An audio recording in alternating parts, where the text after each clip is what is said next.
Hello, I'm Lise Colucci. I'm one of the life coaches at Queen Being, and I am here to help you and offer you live video support as you discover, understand, and overcome toxic relationships.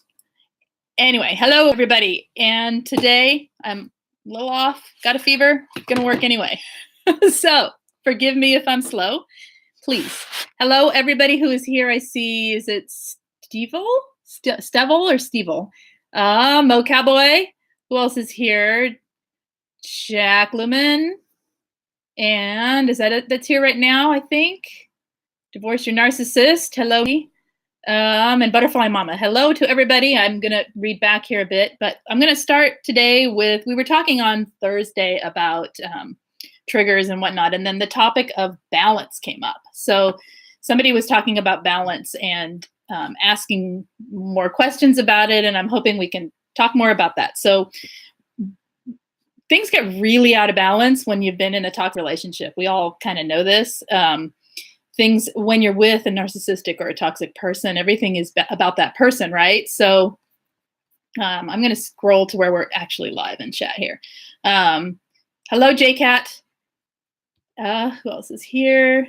You're really unbalanced at the moment. So start talking about it and we'll just keep going. And like I said, I'm a little off because I do have a fever. So I will try to keep up today. It's as I always do. But in any case, what happens with you when you get out of balance? I mean, when you're with a narc or you're with a toxic person, our whole lives, our whole experience of life is about them, right? So there is no balance. It's completely out of whack. And we get used to living that way, which sets up patterns in our own lives where we're not putting any focus back on ourselves. I mean, that can happen with any trauma or any experience in life where you are forced to go sort of inward, dissociate, all that, and you lose balance in your life completely. Everything becomes, we focus on one thing in order to heal, right? So let's see here. Yes, all of them. Hello, you awesome people, says Jen. Hello, Jen. Mo Cowboy, is it a normal reaction to trauma and abuse to hang on to your chair? It will get better. Oh, you're talking to someone else. Yes, she isolated me from friends and family. Okay, let's go into this a bit, and then we'll talk more about balance. Let me see what's going on. What's going on, Stevel? I've got to read back. I got to read back. You said hi, and then you said, oh, I missed it. Tell me, write it again, please. My poor brain today. Scrolling back isn't easy here. Where are we? Just time she is with her new supply at the moment, so I have time to escape. Okay. Okay, so, sorry, distracted. Where are we? We're going to Emily. Any thoughts on finding balance and seeing red flags of potential narcissists in our current lives, romantic or otherwise, and trusting ourselves? Well, yes, there are thoughts on, I think, finding balance. Well, there's different ways of looking at balance, right? That kind of balance would be weighing what is normal behavior for someone and what is a red flag, right? Is that kind of what you're asking? Like how to know what is just someone being themselves in a normal way and what is someone being toxic? Is that what you're asking? And then how to trust yourself? Hello, Katrina. And Jack Lemon is asking Stevel, I guess you could recap for Lise what you were telling us. Please do. It would help me. It would help me to help you if I can help you. How do you not obsess over every interaction with people? Okay, well, that, I think you answered your own question and you said learning to trust yourself.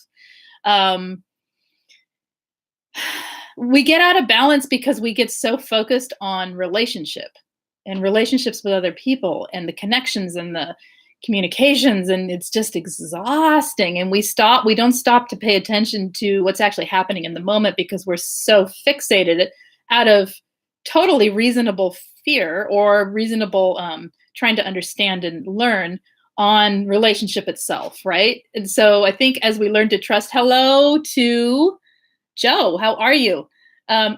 I think, Emily, as you learn to trust yourself and to trust and to pay attention to the experience you're having with another person, then overanalyzing the interactions becomes less powerful, if that makes sense. We get out of ourselves and we start getting up in our head about everything, and like, so assumptions, not having assumptions, learning to communicate more clearly with people, learning to communicate what you feel and what you need in a healthy way that's not like pushing their boundaries, like to be able to speak to people from where you're at instead of assuming their intentions. That's one way, Emily. And that can create balance because it creates a more balanced relationship between you and the other person, right? Let's see, here we go. Jen says, Lise, I've got to say, having a fever looks good on you. You look amazing. Thank you. Okay, I'm pink cheeked today. Okay, it's all good. Jack Lemon, Emily Ray, I have a road sign about learning to trust intuition again by practicing in small wins. Yes, it's a quote. Okay, that's good. We're all saying hello to Joe. And Jen says absorbing others' energy. What do you mean by that? Say more, Jen. Shastina, hi, sunshine. Hello, Shastina. I'm like lost here. Hello, butterfly mama. I saw you in the beginning and said hello, but I think I missed you later. Okay. So what areas of your life do you feel get out of balance? Have you thought about the different parts of your life, like the way you might with self-care? You don't trust your intuition, says Steve. Okay. Do you listen to your body? With my intuition, I had to learn to slow down my thoughts in order to listen to my body, because my thoughts and my emotions might want to be going one direction, and my body is almost always screaming, run, or no, this is okay. It's not always right, but it's way more right than my assumptions, if that makes sense. But I had to slow down, at least for myself, the assuming and hoping. You kind of hope someone's okay, but you doubt they are. So that's all like an internal assumption. We don't know until we actually pay attention. Let's see. Emily says, can even those who are further in healing and worked for years on boundaries not always see it right away? Of course you can, because narcissistic people especially covert ones, are not going to show you a very, overt, obvious red flags. But so yes, of course you can miss them. I would say asking the right questions of people, like, this isn't really about balance, but about how to trust. So listening, active listening, if you can learn to listen to people a little more closely and a little more attentively, then you can sometimes hear, not so much hear their intent, because we don't know another person's intent, but you can hear questions come up that you can ask the person that can lead toward their intent, if that makes sense. Sometimes we are so quick to judge and make assumptions that we don't actually listen. So that is another way. Shastina says, my intuition is either spot on or way off. Bad energy throws you off. Yes, bad energy throws me off too. Throws you off balance. Is that what you're talking about, Jen? And in what way? What happens? You missed every red flag, right? We have to learn to see them. We have to learn to. So a lot of times we miss red flags because we're so wrapped up in what we want to happen. Like we're really wrapped up in wanting to know this person or thinking someone's really great when we don't actually know them. So taking time again to slow down and know someone is kind of important here. And then, the red flags they really are a feeling, but they're also, there are some really obvious ones, but I'm not really getting any question here. Anyway, let's see. Sorry. Mo Cowboy says, every aspect of my life did bounce from one extreme to the other. I'm working on holding both extremes in my head. I write down what I both positive and negative to find balance. Okay, so every aspect of your life has gotten out of balance. Okay, yeah. What did I write down here? Well, how do you regain it besides writing it down?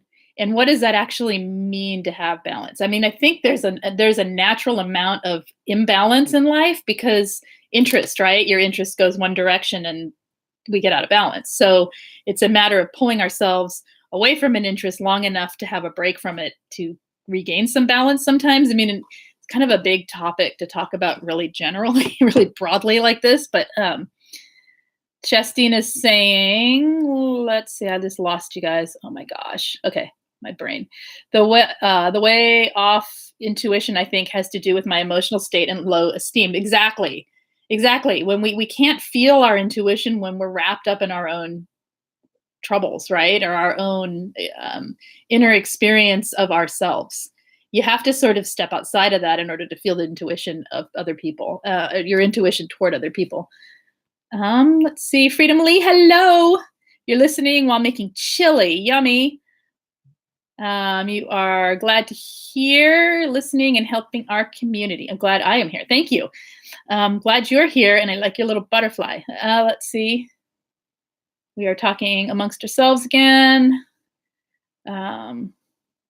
This was your Stevel's first encounter with a narc. That can totally throw you. Why would you even think to look for red flags, right? You would just think this might be a difficult person or someone that needs your help, or they present in so many different ways. So, do not blame yourself.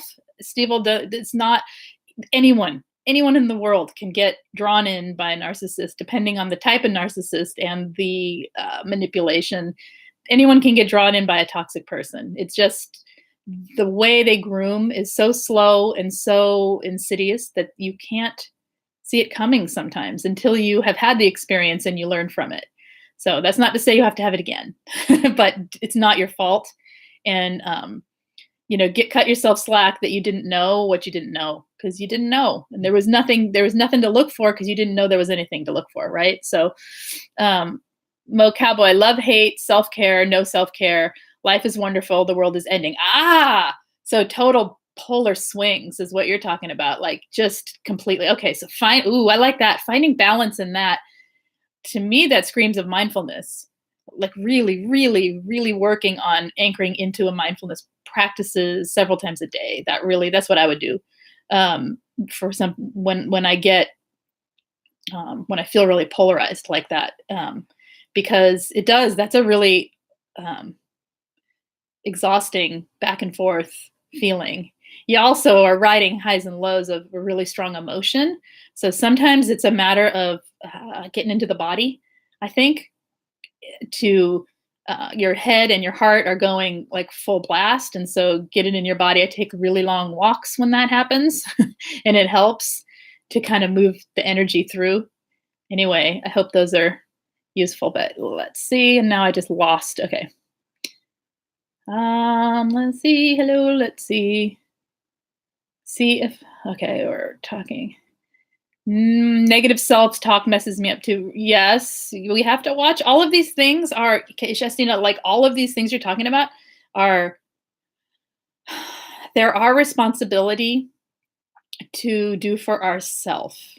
It's a form of self-care to end negative self-talk. Just like you would end it with somebody else talking negatively towards you, you do not accept that from yourself. And the way you do it is you just stop. You tell yourself, oh my gosh, stop already, Shastina, you say.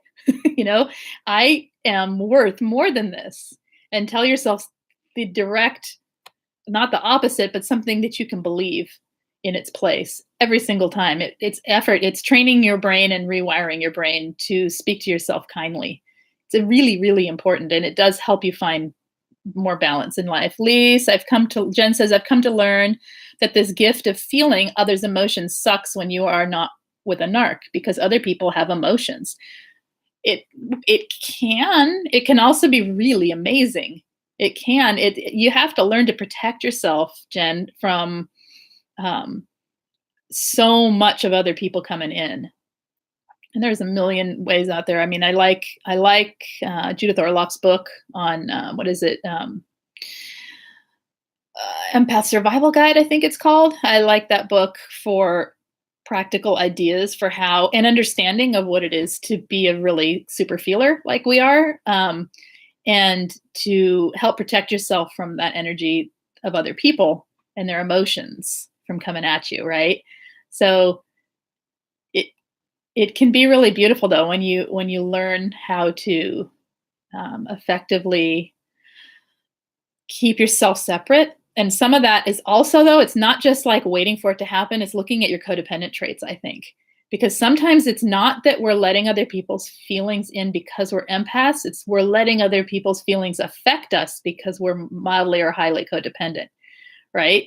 So as you heal those things or even just examine them, sometimes it can be a little easier to not let people's emotions affect you so much. You still feel, but um, not to the point where it's disturbing your day, you know?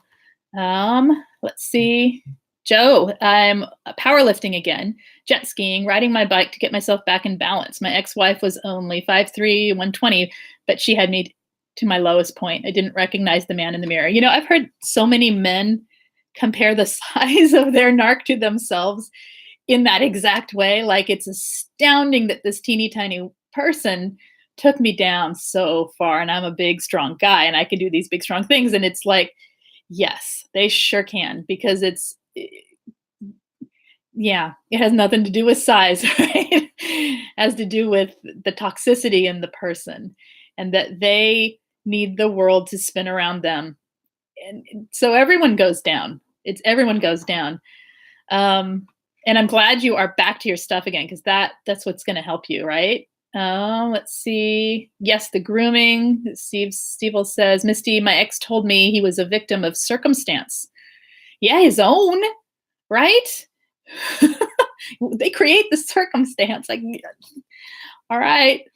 No, never again, says Steve. No, never again. But, you know, learning to trust yourself again can help you to trust other people again. So have hope. There is a lot of bright, shiny light out there after this. You just got to get through this part. Misty, I was there to save the world. Emily Ray says, any suggestions or exercises we can do to bring ourselves back to balance? Like for me, hyperfocus causes imbalance because I start questioning myself. Well, that's what I would go to, is looking at the effect of it. You're questioning yourself. So let me think. Exercises we can do to bring ourselves from hyper-focusing. Well, if you know you hyper-focus, that means you're up in your head. That means you're likely dissociating from the emotion, or you're blending the emotion with the thought and bringing them up into your head. So I put it in the body.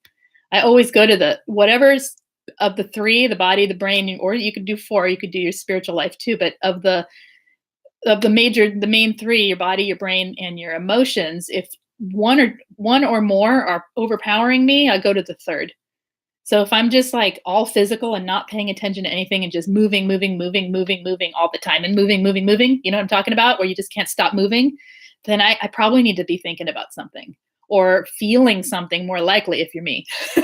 But so I would suggest paying attention to getting some movement in your day and some concentrated exercise like yoga, Pilates, anything that is core body plus uses, like you can't take a yoga pose properly and safely without using your mind.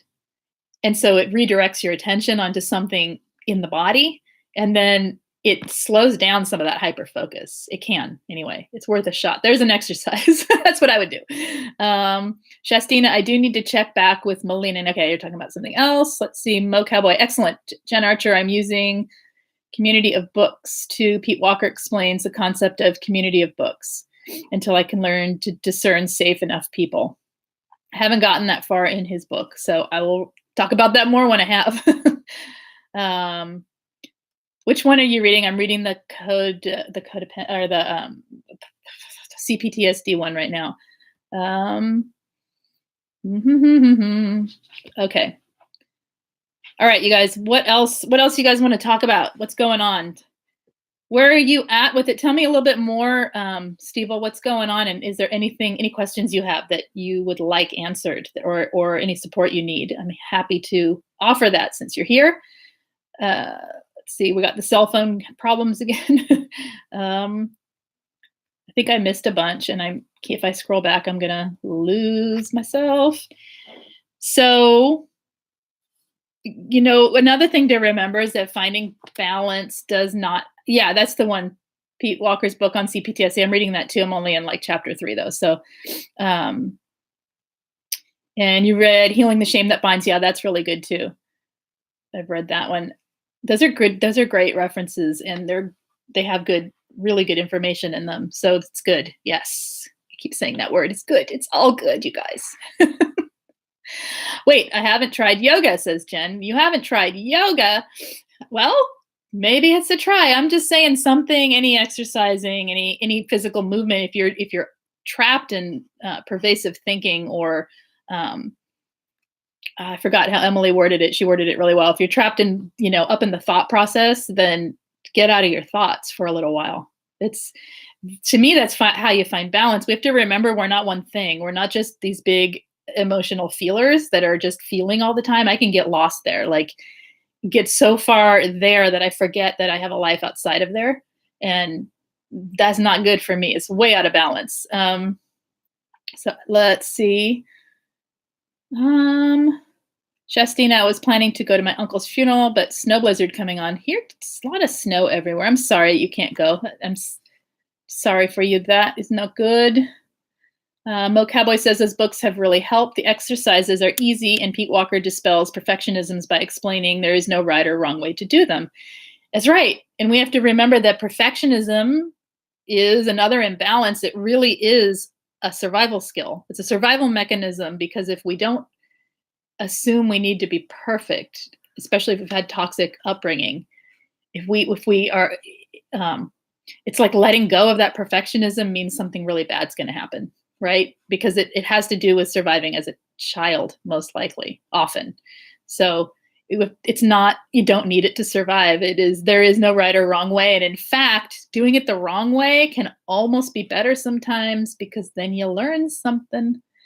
Shastina says, I started yoga at home, got a mat, and then stopped. I got to get back to it. That's okay. That's, part of life. We do things for a while, we stop, we go back and do them. It's okay. Skydiving, who's in? I would love to say I am, but no. No, thank you. But you could send pictures and I will cheer you on all the way. Just do it then. Let's see. And we're still talking about skydiving. No, thank you. I really wish I could. I don't think I could. Steve says, I just need to get back to being me. Okay, well then, I don't know how long you've been no contact, if you are right now. I think you said you were. I'm sorry, I couldn't read back and also open the stream. But to get back to being you, a lot of self-care. And what does that mean to you? It can mean anything, just making sure you eat, making sure you get rest, making sure you just talk to your friends, you do things that are for you, right? And going back to the things that you love to do is a huge way. Rearranging a room in your house so that it feels like the way you want it, especially if it's a room that Narc's been in a lot, that can help a lot. Anything that makes you feel like you will help you get back to being you. It's not like you just sit there. Most of us can't just sit there and kind of wait for it to happen. We have to start doing things. It's kind of active to get the toxicity, so to speak, out of your system. Jen says, oh, no, Joe. I'm not jumping out of any perfectly good airplane. But again, she would probably sit with me and cheer you on. So you go for it. Shastina says, wow, I thought my perfectionism was the one thing I thought was a good thing. You know what, Shastina, it can be a good thing. It's not necessarily a bad thing. It's when perfectionism, being precise and being careful and being attentive to what you're doing is a part of perfectionism that can be a really good thing, right? Because you bring care and you bring attention and you bring, patience and whatever to the thing you're doing. And then with the thing you do, you create, or whatever you're doing comes out in a good way. But the problem with perfectionism is that it's a self-blaming, self-shaming thing. If I can't do it right, I won't do it at all. If I do it wrong, I'm bad. All of those thoughts that come up are really not good for you, right? Of course, we know this. So it depends how you use the perfectionism and how it manifests in you. For most people who see it as a problem, it's because it limits them.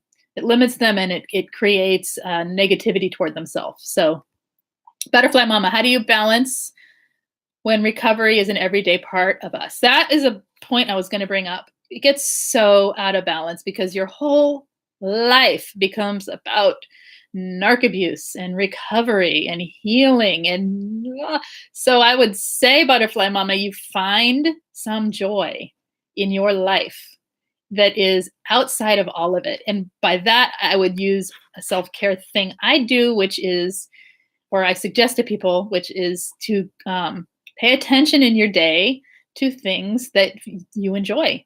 I mean, seriously, tiny things, a house plant, a puffy cloud, it doesn't matter. Anything that brings you joy and brings you a feeling of, like, you don't have to describe the emotion, you just feel good, that kind of feeling. Pay attention when you feel that. It helps you balance all of this hard effort that we're putting in with the simple, beautiful things in life. I think coming back to positivity, coming back to gratitude, if you can't find gratitude, generosity, generosity toward others, it can help you guide your life toward gratitude. So it's where you put your energy, right? So put a little bit toward that. Anyway, I'm rambling. Mocam Boy says, right, perfectionism. I talk as if someone's going to talk back sometimes, and I realize you're not actually here with me. You're in there. You're in the box of the live chat. So I got to keep scrolling. Fever. Right? Perfectionism sucks. I used to hear my mother's voice, missed a spot, you. So many inner critics to banish. Exactly. But you can use the part of yourself that, like Shastina says, it could be a good thing too. And I totally lost. Wait. Okay, I got it. Joe says yoga is hard. Once again, the women kicked my butt. Yoga is hard. Pilates is hard. It's fun. It's good hard. But, whatever it is, I just mean something that you can focus on daily where there's movement and core body exercise. And the reason is those create balance. They create balance in your life. And using your core creates balance in your body. And that's why it's super great for you for when you feel out of balance. I mean, I suppose running and other things could too, but those are ones I know work. And so it's what I suggest. Misty would skydive. She's going to go skydive with you. 7 days. Okay, Steve, well, you are just in the beginning, and you're going to be okay. Okay, this is a hard part, and the letting go and the separation is hard. So keep talking. If you're not in SPAN, get yourself in SPAN. If you need coaching, there is a trauma bond coaching group starting tonight, actually, but you can start anytime. Starts tonight. And if you need info, ask and I'll get it to you. Keep talking, keep getting the support, keep yourself away. The more away you stay from her, I'm assuming it's her, the more away you stay from them, the better. The more it's any exposure to the narcissist will kind of rekindle that trauma bond. So just keep doing what you're doing, and your life, you will get back to your life. You will. She kept me awake a lot, 20 hours a day. Oh, yeah. Sleep deprivation is a really fun thing they like to do, right? Let's see. JCat, I don't ever think I was in a proper balance with self-care. It's because in my opinion, it's a lifestyle. It really, really takes some effort to get going. And then once you get going, you just have to keep up with it, right? So if you need suggestions there, just right away. I'm always happy to give the self-care suggestions. Let's see. Where are we? Talking about a movie. The thing was, none of my guy set friends understood me. Yeah, I'm sorry about that. You know what? Also, Steve, I am starting a men's group. I am announcing it. I'm starting a men's group, guys. Starting a men's group, a group coaching group for guys. Yes, I'm a female. Yes, I will be there. But all topics open. I have no filter needs in that regard. So the reason is I think there needs to be a place for men to be able to say what they need to say without the concern of female survivors being present, because there are some things that get tricky because as you say right here, Steve, the thing was none of my guy friends understood me. So I'm hoping to create a space where that is small and gives you support. So anyway, that'll be coming, I want to say next week. I just said it. So let's do it. Let's do it. Anyway, as long as this fever doesn't turn into something like crazy, then we'll do it next week. But it's totally, what you're saying is right, because it's not talked about. It's not as understood. The female narcissist and the male survivor is not as understood or as accepted, unfortunately. We get you here, though, Steve. We totally get you. It's the same thing no matter what gender you are. No matter what gender you are. It is the same. It's abuse is abuse. And we totally feel you, and we know what you're going through. So keep talking. And also, I want to say it's really great that you came in here and are talking, because this is what's going to get you through. This is like super helpful for yourself, and it's really good that you did that. Let's see. Doctors miss you too. I don't know what we're talking about there. Shastina, I'm glad my trauma bond with Narcula is gone. If you're battling, know your day will come too. I used to think it would never reach it. It will. And I'm glad yours is gone too. It takes time. It does. And we've all been there. You're in that. Okay. I will get information. Keep tuning in, Steve. I'll have information soon about how to sign up for that. It'll be probably 4 weeks like I do the other groups, which they're $15 a week. So it's like $60, and it's also got a messenger chat, so you guys can have at it. It's on Facebook, the messenger chat, but the meetings are live video meetings. Anyway, private with just us, and enough about that. I'll get some info up for you, okay? Mo Cowboy says, yay, a men's group. I know, I've been wanting to do one for like 6 months. So super excited, because I think it's a really needed thing. And I'm hoping you guys can have a lot of support there. Let's see. Joe, oh, it just jumped. Okay. I think I need to end really soon here before I get a little nutty. We're asking if someone hit Lise is great. Thank you. You're great too. And you're going to skydive and send us pictures. Now you got to do it, right? Wow. Next week, that's soon. I will probably wrap up with Colleen. Yes, I think it's been calling me to do it, and I've had several men ask for it recently. So I'm thinking I'll try soon, very soon. But ongoing, come in, again. Anyway, back to you guys. Let's see. Oops. Steve says, I'm battling trauma bond, seeing a therapist. Good. Yeah, that helps. 7 days is really, really not a long, I hate to say this, but it's not a long time. You will slowly get better, and you will, you'll stay away. It's just, all I can say is stay away from that narc. Stay away from pictures of them, from talk of them. Get your focus on you and self-care. That's my 2 cents. Mo Cowboy, we got to find a safe enough places for people to tell our stories without being shamed. Thank you, Lise. You are quite welcome. And let's see. What are we talking? Hello, Julie. My knee, I lost a few times today, but things are coming together. Just want to walk again. I want you to walk again too. Lise, yes. Dude group, yes. Absolutely love that. Jen, you're funny. Steve says, for a long time, I thought I was the only man caught up with a narc, and I was embarrassed to talk about it. Exactly. And so we want to stop that so men can get some help. We all need to be safe from toxic people, and we need to learn how to navigate our way out of it and to help other people when we see it happening to other people, so that this is the way, the way of it. We got to help each other, right? Okay. Sorry, I'm reading here. Okay, you guys.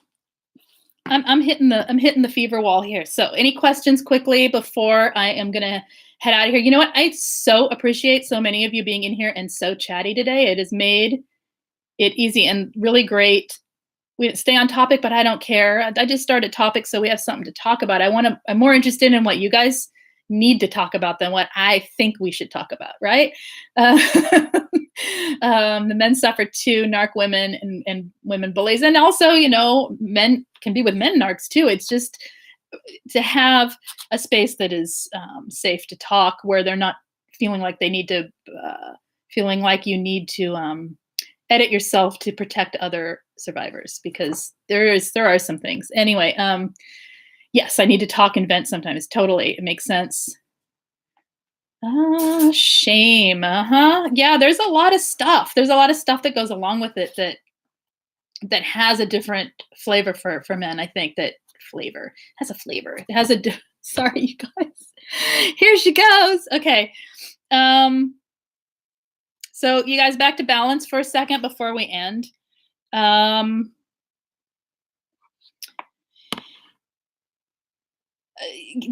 Anyway, let's not do that. Let's just go with you. Who's working out with Julie? Let's see. We're talking about Walmart and electric carts. Okay, not what. Let's see. Shastina, we are never alone no more. That's right. We are not. You guys, I'm going to head out because I think I'm past my point of usefulness today. You guys take care. I will try and be on. Oh, let me announce a couple things. Shame does have a flavor. It does. It's nasty and bitter, insidious taste. Difficult to remove. Totally is. No amount of toothbrushing or gum will remove that flavor. But what does remove it is self-care, self-love, and realizing that it's not necessary to have the shame often. For the most part, it's not serving you. The way I feel about it is if these negative self-beliefs are not serving my life, then they need to go, right? And it's totally possible. Again, this is all a process, you guys. Yes, you have a restful night too, and dream of skydiving. You can send another screenshot. Yes. Anyway, so I was going to say something. What was it? Oh, Valentine's Day, guys. It's next week. What are we going to do? We're going to be here, right? Next Thursday, Valentine's Day, we'll be here. Before here, I'm going to be doing a free group coaching, kind of an all topic, any topic, whatever you want to talk about. I'm going to have to limit the size because obviously we can't fit, a ton of people in 1 hour, but because I want to be able to give some one-on-one help if you guys need it. So anyone who's really needing it, get a hold of me. You can email me at coachlise, COACHLISEC @gmail.com, or message me here. I am Life Makeover TV when I'm in here. Other people can be too, but I will answer as me. I'll say, hey, it's me. You can put it in the comments below if you want me to get a hold of you. I don't actually know how to message from here. I'm not the YouTube expert, but I will, Jen. I will take care of myself. I just want to get this info out because Valentine's Day is next week and we have Tuesday in between. But I want to make sure if anyone needs the coaching, it's free. It'll be before this. It'll be 3:30 Pacific to 4:30 Pacific, and then we'll end there and come right over here and start talking, probably continuing some of the same topics. So, yeah, there's that. And I will try to get info up. I'll put it somewhere. I'll put it on here in the comments, not the live chat comments, but the below comments in the main, you know what I'm saying? Down there. I'll put it down there. Yes, you need the coaching, please. Okay, great. Then hopefully we'll see you, Steve. So for that, go set up Zoom. It'll be on Zoom and I'll get the information to you. I'm collecting a bunch of names of people who want to join that, and then I'll just blast out the link when it's time, and then we'll all meet at 3:30. So that'll be good. You guys take care. Come back, subscribe if you're not subscribed so you know when I'm on. And like Tuesdays and Thursdays, 4:30 is my normal time, but that can change, and I can add sometimes as I have time available, like hopefully this weekend, because we are expecting snow and I don't know what else I'm going to do but sit and talk to you guys, which is more fun anyway. So, okay, that's it. Yes, subscribed. Awesome. Okay, you guys take care. And I will see you. Let's see. Oh, I see you guys keep talking, and then I keep getting wrapped up in it. uh, is it appropriate to touch more of the ex's things that I recently found as I continue to declutter for Valentine's Day celebrate for Valentine's? Is it appropriate to torch? If they said touch, I'm like, no, I wouldn't be touching them. I'd be bagging them up. Um, sure, why not? You know what? It's your holiday. It's not there's no rules on holidays. You get to make them whatever they want. There's not even a holiday. It's just a day, right? It's your association with that day is yours. So you get to change it however you need. Um, yes, you can video it and post the bonfire. That's right. Let's see. Valentine's Day will suck. It won't suck. We'll be together. We will all support each other, and we will create something that is hopefully a little bit healing for you, right? Use it, use the groups. We're here for you, and that is why I'm doing that free on that day, because I know it's a hard day, and I know there's a lot of you going through a discard or just really needing to talk. So we'll be there. Okay, you guys, you take care. I will see you on Tuesday, if not before. And that's it. Always a pleasure. Bye-bye.